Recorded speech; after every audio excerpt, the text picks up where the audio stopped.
నా పేరు కాటూరి కావ్య. మాది వెల్దుపాడు గ్రామం. నాకు ఇద్దరు పిల్లలు. అయితే నా సాక్ష్యం ఏంటంటే, పోయిన సంవత్సరం నా బాబు ముక్కు నిండా రక్తం రావడం, ఎమ్మటే హాస్పిటల్కి తీసుకెళ్ళాము. అనేక హాస్పిటల్, ఏలూరు, విజయవాడ, మంగళగిరి అంటూ నేను తిరగని హాస్పిటల్ లేదు. కొన్ని రోజుల్లోనే ముక్కులోంచి రక్తంతో పాటు తల వెనకాల మొత్తం, చెవుల పక్కన మొత్తం అంతా గడ్డల్లాగా వచ్చేసినాయి.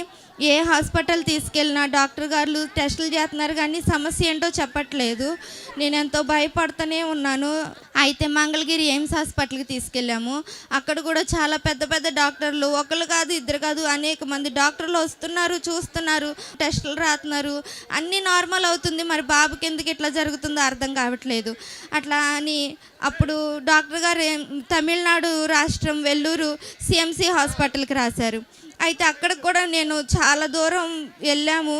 అక్కడ కూడా ఒక మనిషిలో ఎన్ని టెస్టులు అయితే చేస్తారో, ఎన్ని రకాల రోగాలు ఉంటాయని ప్రతిదానికి చేసే ప్రతి టెస్ట్ నా బాబుకు చేశారు. ఎన్నో డబ్బులు ఖర్చు చేశాం కానీ చివరికి వాళ్ళు కూడా ఏం చెప్పలేదు. రిపోర్ట్లు మంచిగా ఉన్నాయి, బాబుకి ఎందుకు ఇలా జరుగుతుందని వాళ్ళు చెప్తున్నారు. ఒక నెల తర్వాత మళ్ళా రమ్మన్నారు. మా అమ్మగారు నాకు ఫోన్ చేసి, ఇట్లా తైలాభిషేకం ప్రార్థన జరుగుతుంది, అక్కడ స్వస్థత కలుగుతుందంట, 7 వారాలు వెళ్తానని నేను అనుకున్నానమ్మా, నువ్వు కూడా అట్లనే అనుకొని అక్కడికి వచ్చి ప్రార్థన చేయించుకుందాం అని చెప్పింది.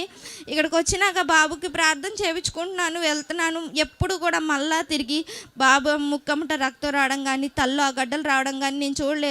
ఇక్కడికి వచ్చినాక బాబుకి స్వస్థత కలిగింది.